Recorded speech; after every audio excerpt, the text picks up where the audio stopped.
தோடுடைய செவியன் விடை ஏறிவோ. நான் ஒரு விவசாய குடும்பத்தில் பிறந்தவன் தான். வேத நெறி தழைத்தோங்க மிகு சைவத்துறை விளங்க. எந்த அளவுக்கு அதை நம்புகிறாயோ அது உனக்கு அந்த அளவுக்கு கை கொடுக்கும். அது உண்மை என்பதை என்னுடைய வாழ்க்கையில் நான் உணர்ந்திருக்கின்றேன்.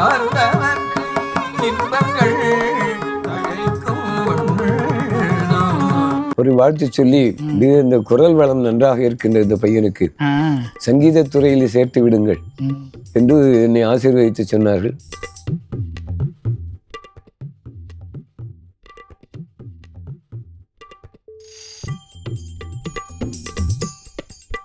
சமையல் எண்ணெய் மற்றும் உணவுப் பொருள் ஏற்றுமதியில் 20 ஆண்டு கால அனுபவம் பெற்ற ஸ்டார் எக்ஸ்போர்ட் ஹவுஸ் கயல் ஆக்ரோ ஃபுட்ஸ். சக்தி விகடன் நேயர்களுக்கு அன்பு வணக்கம். இன்னைக்கு நம்மளுடைய அரங்கத்துக்கு பத்மஸ்ரீ ஐயா திருத்தணி சுவாமிநாதன் அவங்க வந்திருக்காங்க. ஐயா கூட நம்ம நிறைய பேச வேண்டியது இருக்கு. ஐயாவை முதல்ல வரவேற்கலாம். ஐயா வணக்கம். வணக்கம் ஐயா. எங்களுக்கு எல்லாம் ரொம்ப ரொம்ப ரொம்ப மகிழ்ச்சி என்ன அப்படின்னு சொன்னா, இந்த பத்மஸ்ரீ விருதுங்கிறது முதல் முறையாக ஓதுவார்களுக்கு அளிக்கப்பட்டிருக்கு. உங்களுக்கு அந்த அறிவிக்கப்பட்ட அந்த தருணம் எப்படி இருந்தது ஐயா? சொல்லி அளவிட முடியாத ஒரு மகிழ்ச்சி. காரணம், இதுவரை ஓதுவார்களுக்கு இந்த பத்ம விருது வழங்கியதாக தெரியவில்லை. இது உண்மைதான். உண்மையாகவே இந்த எங்களுடைய யுகத்தில் எங்களுக்கு கிடைச்சது பெரும் பேராக கருதுகிறேன். நன்றி. ஓகே ஐயா, நம்ம நிகழ்ச்சியில பிற கேள்விகளுக்கு போறதுக்கு முன்னாடி சரி, உங்களுடைய குரல்ல ஒரு திருமுறை பாடல் ஒன்று கேட்கணும்னு ஆசைப்படுறோம். ஒரு பாடலோட தொடங்க முடியுங்களா ஐயா? நல்ல தாராளமாக பாடலாம். வேத நெறி தழைத்தோங்க மிகு சைவத்துறை விளங்க, பூத பரம்பரை பொலிய புனிதவாய் மலர்ந்தழுத சீத வளமையற்புகலி திருஞான சம்பந்தர் பாதமலர் தலை கொண்டு திருத்தொண்டு பரவுவாம். ஐயா, உங்களுடைய அந்த குரல்ல கேட்கும்போதே எங்களுக்கு அவ்வளோ சிலிர்ப்பாக இருக்குது. கோவிலுடைய அடையாளம் அப்படின்னு சொன்னாலே திருமுறைகள் ஓதுறதை கேட்கறது தான். நீங்கள் அந்த பழைய கோயில்களுக்குள்ளே போகும்போது அங்கே சன்னதியிலேருந்து ஒரு ஓதுவார் ஒரு பாட்டு பாடிட்டு இருப்பார். அது நம்மளை உள்ள அப்படியே இழுக்கும். அந்த மாதிரியாக இருக்கும். இப்போ அது குறித்து நம்ம நிறைய பேச வேண்டியிருக்கு. ஒரு கோவில் எப்படி இயங்குது, அதில் ஓதுவார்களினுடைய முக்கியமான பணி என்ன, அவங்க என்ன செய்கிறாங்க அந்த திருக்கோவிலில் அப்படிங்கிறதெல்லாம் நம்ம பேசணும். அதுக்கு முன்னாடி உங்களுடைய வாழ்க்கை குறித்தும் நாங்கள் தெரிஞ்சுக்கலாம் அப்படின்னு ஆசைப்படுறோம். உங்களுடைய பூர்வீகம் அல்லது குழந்தை பருவம் எல்லாம் எங்கே இருந்தது, எங்கே படிச்சீங்க? நான் பிறந்தது தஞ்சை மாவட்டத்திலே. இப்பொழுது திருக்கருகாவூர் என்ற ஒரு பாடல் பெற்ற திருத்தலம். ஆமாம். அதற்கு அண்மையிலே உள்ள அந்த ஆலயத்திற்காக நிவேதனமாக கொடுக்கப்பட்ட ஒரு சிற்றூர். சரிங்க. புற்றிடம் கொண்டவன் சேரி. இந்த சாமி தானே முளைத்த லிங்கம். மணலிலே தோன்றியதாக நமக்கு வரலாறு தெரிகின்றது. புற்று என்பது தானே வளர்ந்த ஒரு அந்த அரசர்களுடைய காலத்திலே எங்களுடைய கிராமத்தை இந்த ஆலயத்திற்காக தானமாக கொடுத்ததாக ஒரு வரலாறு உண்டு. அதனால அந்த சிற்றூரிலே பிறந்தவன் தான். எங்களுடைய தகப்பனார் வழி வைணவ பரம்பரையாகும். தொண்டை மண்டலத்திலிருந்து சோழ மண்டலத்திற்கு பெயர்ந்து போனதாக அரசர் காலத்திலிருந்து ஒரு வரலாறு உண்டு. அதனால அது சோழ மண்டலம். தொண்டை மண்டலத்திலிருந்து அந்த பெண் எடுத்து பொண்ணு கொடுப்பது அரசர்கள் காலத்திலே உண்டு. ஆக அந்த அரசியார் அங்கே விவசாயம்தான் பெருமையாக இருக்கும். தஞ்சை மாவட்டம் நிறைந்திருந்தது. ஆக கல்வியில் கரையில்லாத காஞ்சி மாநகர் என்று நம்முடைய நாவுக்கரசனுடைய வாக்கிலே வருகின்றது. படித்த அறிஞர்கள் நிறைய இருந்த இடம். அங்கே படிப்பறிவு குறைவாக விவசாயத்தை அடிப்படையாக கொண்ட ஒரு நாடாக சோழ மண்டலம் முழுதுமே அமைந்திருக்கின்றது. அப்படி ஒரு 10 குடும்பங்களை அவர்களுக்கு கேட்டு வாங்கி கொண்டார்கள். அப்பொழுது அரசர்கள் அப்படி நாங்கள் எங்களுடைய நாட்டில் இருந்து உங்களுடைய நாட்டிற்கு அனுப்புகின்ற சிற்றரசர்கள் வாழ்ந்த இடம் இல்லையா, அதனால என்ன அவர்களுக்கு முன்னுரிமை கொடுப்பீர்கள். அப்பொழுதெல்லாம் கிராமங்களில் முதன்மை ஸ்தானம் பட்டாமணியும் கணக்க பிள்ளை என்று இருப்பார்கள். இப்பொழுதுதான் விஏஓ இப்படி நம்ம கொண்டு வந்து விட்டார்கள். அப்படி இருக்க ஒரு கிராமத்திலே அந்த கிராமத்துக்கு தலைவராக இருப்பவர்கள் பட்டாமணியும் கணக்கப்பிள்ளை இப்படித்தான் வாழ்ந்து வந்தார்கள். அந்த முதன்மை ஸ்தானத்தை அவர்களுக்கு நான் தருகின்றேன் என்று அரசர்கள் ஒத்துக்கொண்டார்கள். முதன்மையார் என்பதுதான் முதலியார் என்று மாறிவிட்டது. இப்போ முதலியார் என்பதை சைவத்தை அடிப்படையாக கொண்டவர்கள் வைணவத்திலும் இருந்திருக்கின்றார்கள். காரணம் தொண்டை மண்டலத்திலே வைணவம் சைவம் இரண்டுமே பெரிதும் வாழ்ந்த இடமாக கருதப்படுகிறது. இப்போ நம்ம காஞ்சிபுரத்தில் போன சிவகாஞ்சி விஷ்ணு காஞ்சி என்று 2 பிரிவாக இருக்கும். ஆகவே அவர்களுடைய எங்களுடைய பரம்பரை எல்லாம் இந்த திருமணிடு இருந்தவர்கள், வைணவ பரம்பரையை சார்ந்தவர்கள். ஆக நான் ஒரு விவசாய குடும்பத்திலே பிறந்தவன் தான். என்னுடைய தகப்பனார் காலம் வரை விவசாயத்தையே முன்னுரிமையாக கொண்டு வாழ்ந்தவர்கள். அப்பொழுது நான் திருக்கருகாவூரிலே மதுரை சோமு என்ற ஒரு பெரிய பாடகர் இருந்தார், உங்களுக்கு தெரியும், உலகத்திற்கே தெரியும். அவருடைய நிகழ்ச்சி ஒன்று திருக்கருகாவூர், அவருடைய மாமனார் வீடு. அங்கே ஆண்டிற்கு ஒரு நாள் வந்து சுவாமிக்கு அபிஷேகம்லாம் செய்து தானே கச்சேரி ஏற்பாடு செய்து வருவார். அதை பார்க்க வேண்டும் என்று என்னுடைய தகப்பனார் அங்கே அழைத்து கொண்டு போனார். கச்சேரியெல்லாம் முடிந்த பிறகு ஐயாவிடம் ஒரு வணக்கம் சொல்லி வாழ்த்து பெறுவதற்காக என்னுடைய தகப்பனார் பணித்தார். இப்படி பறிக்கின்றது, தம்பி ஒரு பாடலை பாடுங்கள் என்று சொன்னார். அப்பொழுது ஒரு முருகன் பாடல் பெருமையாக பாடியிருந்த காலம். அந்த ஒரு பாடலை நான் சிறு வயதிலே பாடுகின்ற பொழுது ஒரு வாழ்த்து சொல்லி, இந்த குரல் வளம் நன்றாக இருக்கின்ற இந்த பையனுக்கு சங்கீத துறையில் சேர்த்து விடுங்கள் என்று என்னை ஆசீர்வதித்து சொன்னார்கள். அப்பொழுது என்னுடைய குடும்பத்தினுடைய நிலை காரணமாக பெரிதாக வாழ்ந்த குடும்பம் இல்லை, நடுத்தர குடும்பமாக இருந்தார்கள். அப்பொழுது திருக்கடவூரிலே பிச்சைக்கட்டளை எஸ்டேட் என்ற ஒரு பாடசாலை நடந்தது, அந்த காலத்தில் இருந்தது. நான் சிறுவயதில் இருக்கின்ற பொழுது நான் பள்ளிக்கூட படிப்பு 8ஆம் வகுப்பு வரை தான் படித்தேன். குடும்ப சூழ்நிலையின் காரணமாக என்னுடன் பிறந்தவர்கள் 3 சிறியவர்கள் உள்ளார்கள். அப்பொழுது நான் 8வது படித்த பிறகு அந்த பாடசாலையில் கொண்டு சேர்ப்பித்தார்கள். 5 ஆண்டுகள் பயிற்சி பெற்றேன். இன்னும் குறைபாடாக இருந்தது, இன்னும் கொஞ்சம் விரிவாக செய்து விடலாம் என்று எண்ணி பிறகு தர்மபுரம் ஆதீனத்திலே நடந்த தேவார பாடசாலையில் 25வது மகா சன்னிதானமாக இருந்தவர்கள் காலம், அவர்கள் காலத்திலே தர்ம ஆதீனத்தில் சென்று ஒரு 2 ஆண்டுகள் கூடுதலாக பயின்றேன். ஆக இந்த பயிற்சிக்கே 7 ஆண்டுகள் ஓரளவு 18,000 சில்லறை பாடல்கள் இருந்தாலும் ஒரு குறிப்பிட்ட பாடல்களை மட்டும் கிட்டத்தட்ட ஒரு 5,000 பாடல்களுக்கு குறையாமல் 5 ஆண்டுகள் அல்லது 7 ஆண்டுகளில் பயிற்சி பெறுகின்ற ஒரு நிலைமை எனக்கு ஏற்பட்டது.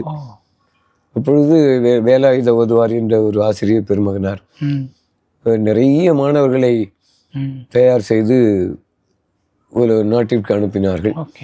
அது தர்மீய ஆதீனத்திற்கே உரிய பெருமையாகும். அதன் பிறகு அவர்களுடைய ஆதீனத்திலே எனக்கு ஒரு பணியும் கொடுத்தார்கள். மயிலாடுதுறை ஆலயத்திலே, முருகன் ஆலயத்திலே ஓதுவராக பணி செய்வதற்கு என்னை பணித்தார்கள். ஒரு 3 ஆண்டுகள் பயின்று அதன் பிறகு தேவகோட்டை, குன்றக்குடி ஆதீனம், அப்படி ஒரு 2-3 ஆலயங்களில் பணி செய்து இறுதியாக அங்கே திருமங்கலம் என்ற ஆனாய நாயனார் பிறந்த தலத்திலிருந்து திருத்தணி ஆலயத்திற்கு பணி செய்வதற்காக நான் ஏற்றுக்கொண்டேன். 26 ஆண்டுகள் அந்த ஆலயத்திலே பணி செய்து ஓய்வு பெற்றுள்ளேன். அதன் பிறகு சிதம்பரத்திலே உள்ள விஎஸ் தேவார பாடசாலை என்ற நாட்டுக்கோட்டை நகரத்தார் நடத்துகின்ற அந்த தேவார பாடசாலையிலே ஆசிரியர் பணி கொடுத்தார்கள்.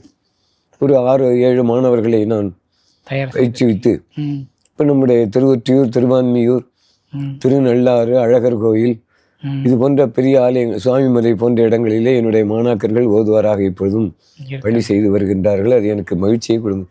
ஈன்ற பொழுதில் பெருதூக்கம் தன் மகனை சான்றோன் என கேட்டதா என்று சொல்லியிருக்கணுங்க. அவர்கள் நல்ல முறையிலே பாடி வருகின்றார்கள், நல்ல குரல் வளத்தோடு பாடி வருகின்றார்கள்.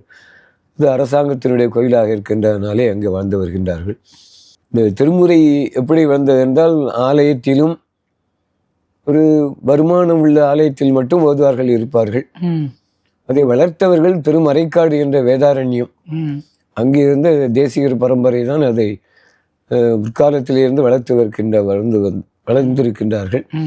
அதன் பிறகு பாடசாலை ஆரம்பித்த பிறகு பலவாறாக பலர்கள் சென்று பயின்று பிள்ளைமார்கள் சைவத்தை கடைபிடிப்பவர்கள் ஓதுவார்களாக இருந்து வருகின்றார்கள். இது 274 பாடல் பெற்ற தலங்கள் இருக்கின்றன. ஆமாங்க. அதிலே குறிப்பிட்டதாக ஒரு 50 தலங்களிலே மட்டும்தான் ஓதுவார்கள் இருக்கின்ற ஒரு சூழ்நிலை ஒரு காலத்திலே இருந்தது. இப்பொழுது கூட ஓதுவார்கள் எத்தனை பேர் கூடுதலாக இருப்பார்கள்? ஒரு 250 பேர் தான் ஓதுவார்களாக இருப்பார்கள். பெரும்பாலும் நிறைய உள்ள கோயில்களிலே ஒரு 4 ஓதுவார்கள் அல்லது 2 ஓதுவார்கள். அப்போ வருமானம் குறைவாக உள்ள கோயில்களில் ஒரு ஓதுவார் மட்டும் இங்கே பயின்று கொண்டிருப்பார்கள். தேவாரம் தொடங்கிய காலத்திலே உள்ள வரலாறுகள் எல்லாம் உங்களுக்கு தெரியும். ராஜராஜ சோழன் காலத்திலே 48 பிடாரர்களை தஞ்சை கோயிலிலே நியமனம் செய்து அவர்களுக்கு நிபந்தங்கள்லாம் கொடுத்ததாக நமக்கு வரலாறு தெரிகின்றது. அப்பொழுது அவர்களுக்கு பிடாரர்கள் என்று பெயர். 48 கல்வெட்டெல்லாம் இருக்கின்றது. அவர்களுக்கு இசைக்கருவிகள் வாசிக்கின்றவர்களுக்கும் நிலங்கள் தானமாக கொடுத்து அவர்களை ஆதரித்திருக்கின்றார்கள். 48 பிடாரர்கள் என்ற பெயர்னா, பிடாரர்கள் சத்தம் போடுபவர்கள். அப்பொழுது நமக்கு மின்சார வசதிகள்லாம் கிடையாது, மைக்கு இந்த ஒலிபெருக்கி சாதனங்கள் எல்லாம் இல்லாத காலத்திலே அந்த ஒரு விழா காலங்களிலே 48 ஓதுவார்களும் இந்த தேவாரத்தை பாடுகின்ற பொழுது ஒரு தேவகானமாக கேட்பதற்காக அந்த அரசன் நியமித்து வளர்த்து வந்திருக்கின்றார்கள். இதற்கு வளராததற்கு காரணம் என்னவென்றால், இதனுடைய பொருளை தெரிந்து கொள்வதற்கு ஒரு வசதி இல்லாத காலமாக இருந்திருக்கின்றது. அதாவது பாட்டு பாடுவதற்கு சொல்லிய பாட்டின் பொருள் உணர்ந்து சொல்லுதல் தான் நமக்கு செல்வம் என்று நம்முடைய மணிவாசக பெருமான் அருளிக்கின்றார். அந்த காரணத்தினாலே பொருளோடு உணர்வதற்கு உரிய வாய்ப்புகள் இல்லை. அதை பாடுகின்றவர்களுக்கு பொருள் தெரியும், வெளியிலே கேட்பவர்களுக்கு பொருள் தெரிகின்ற காரணம் இல்லாத காரணத்தினாலே இப்பொழுது சற்று ஏறக்குறைய ஒரு 15 ஆண்டுகளாக ஆதீனங்கள் எல்லாம் அதை வளர்த்து வருகின்றார்கள். சைவ சித்தாந்த வகுப்பு என்று சித்தாந்தத்தினுடைய முடிவாக இருப்பதே திருமுறை தான். திருமுறை பாடல்களுக்கு விளக்கம்தான் சைவ சித்தாந்தமாக விளங்குகின்றது. இதுதான் பேருண்மை என்பதை நான் அறிகின்றேன். அப்படி இருக்கின்ற காலத்திலே உத்தண்டராமன் என்று ஒரு ஆட்சி IAS ஆபீசர் இருந்தார். எனக்கு நன்றாக ஞாபகம் இருக்கு. என் சின்ன பிள்ளைகளே என்னை வாழ்த்தி இருக்கின்றார்கள். உருத்திராக்கம் அணிந்து இடுப்பிலை துண்டை கட்டி கொண்டு தண்ணீரில் அப்படிலாம் வசதி இல்லாத காலம் தஞ்சை மாவட்டத்திலே ஆற்றில எல்லாம் இறங்கி நடந்து எந்தெந்த ஆலயத்திற்கு தேவார பாடல்கள் இருக்கின்றதோ கல்வெட்டுகள், அவருடைய காலத்திலே எல்லா ஆலயங்களிலும் கல்வெட்டுகளை நிறுவினார்கள்.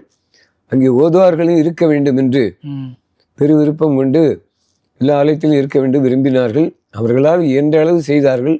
அதிலிருந்து வளர்ச்சியை அடைந்து நாங்கள் ஆதீனங்கள் ஆலயங்களை சுற்றி சுற்றியே இருந்த காரணத்தினாலே வெளி உலகத்திற்கு இது வருவதற்கு ஒரு காரணம் இல்லை என்று நான் கருதுகின்றேன்.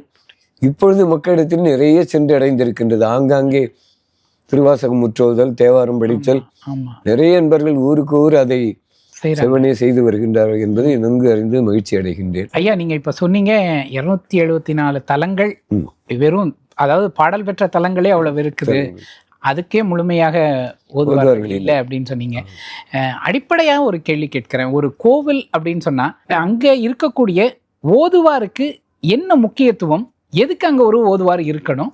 எதுக்கு அங்க திருமுறைகள் ஓதணும்? திருமுறையை நான் முன்பே சொல்லியவாறு பாட்டினுடைய பொருள் உணர்ந்து மக்களுக்கு உணர்த்துவதற்கு உரிய வசதிகள் இல்லாத ஒரு காரணம்.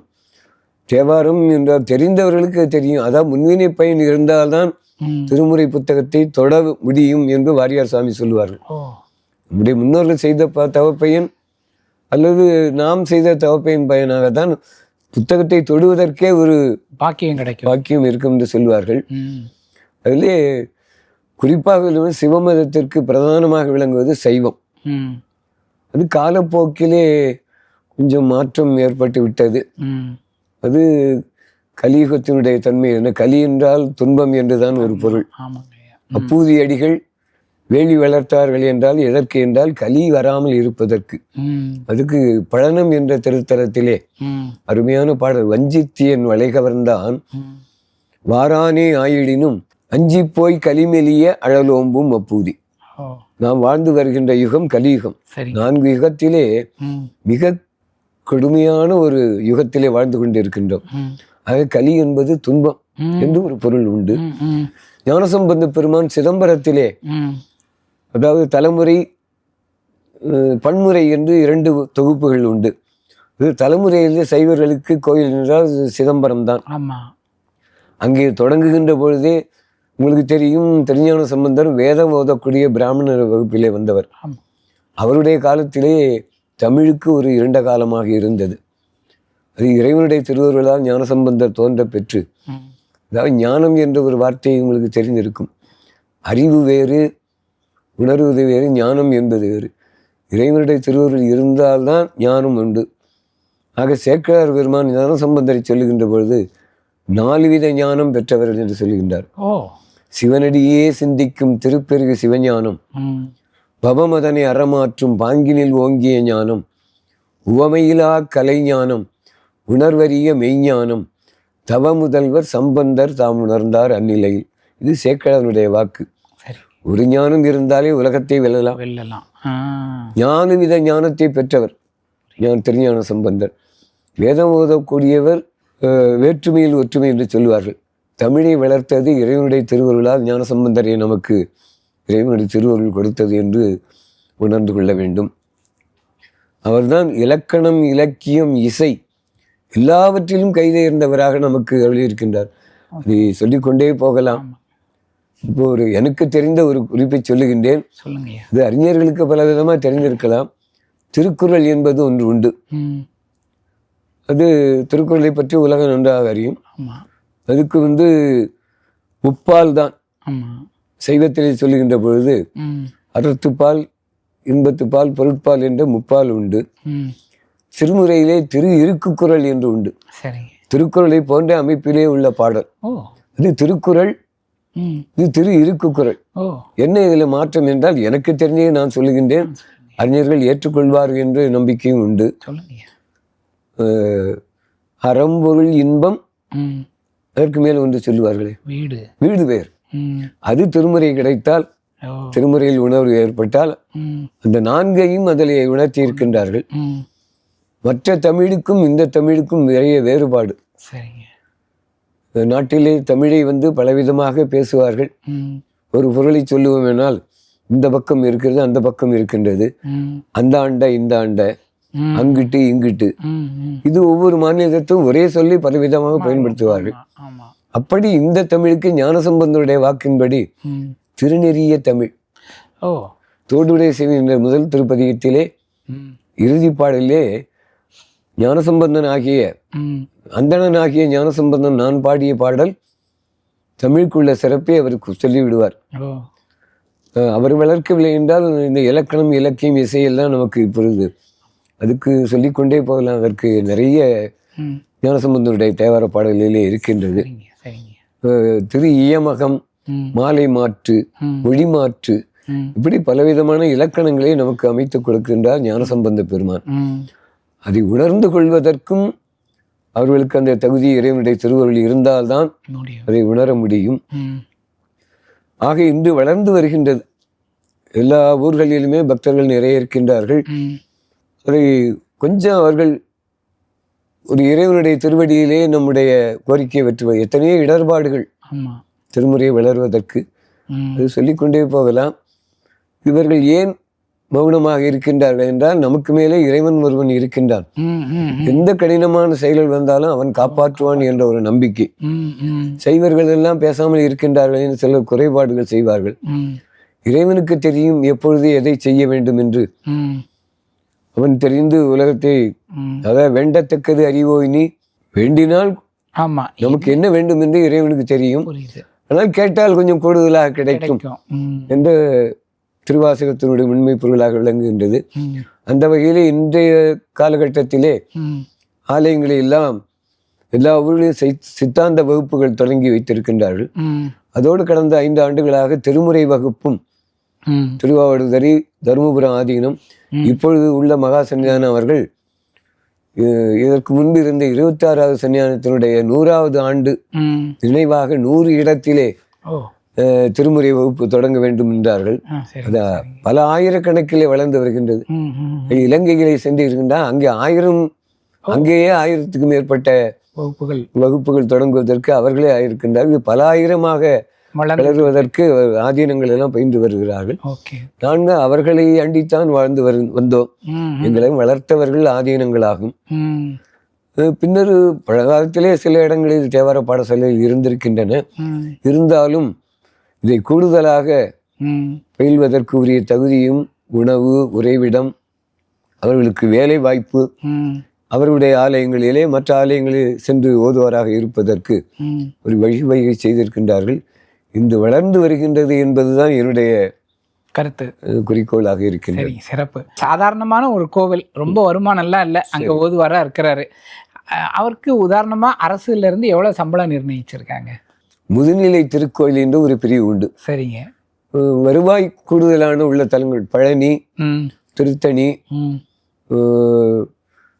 மேலும் கபாலீஸ்வரத்திலே 2 ஓதுவார்கள் இருக்கின்றார்கள்.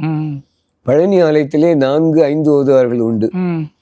அது போன்ற திருத்தணியிலே 2 ஓதுவார்கள். அந்த ஆலயத்தினுடைய வருவாய் எப்படி இருக்கின்றதோ அதற்கு தகுந்தவாறு, அதாவது நேர குறிப்பு 3-4 பிரிவுகளாக பிரித்திருக்கிறார். சரிங்க. அந்த ஆலயத்திற்கு என்ன வருமானம் வருகின்றதோ அதற்கு ஏற்ப ஒரு ஊதியம். முன்னெல்லாம் நெல் கணக்கு ஊதியமாக கொடுத்து கொண்டிருந்தார்கள். நெல்லும் பணமும் ஓரளவு கொடுத்து கொண்டிருந்தார்கள். இப்ப நெல் கொடுப்பதையெல்லாம் நிறுத்தி விட்டார்கள்.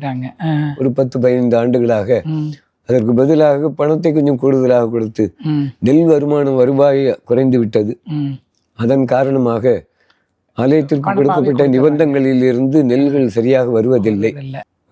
அதன் பிறகு அரசாங்கமும் இசைப்பள்ளிகளை தோற்றுவித்து ஒரு 18-20 இடங்களிலே இசைப்பள்ளிகள் நாள் நம்முடைய தமிழக மாநிலத்திலே இசைப்பள்ளியை தோற்றுவித்து இசையும் தேவாரம், திருவாசகம், நாதஸ்வரம் போன்ற கலைகளையும் வளர்ப்பதற்கு அவர்களும் அரசாங்கத்தினுடைய ஊதியத்தை அவர்களுக்கு கொடுத்து வருகின்றார்கள்.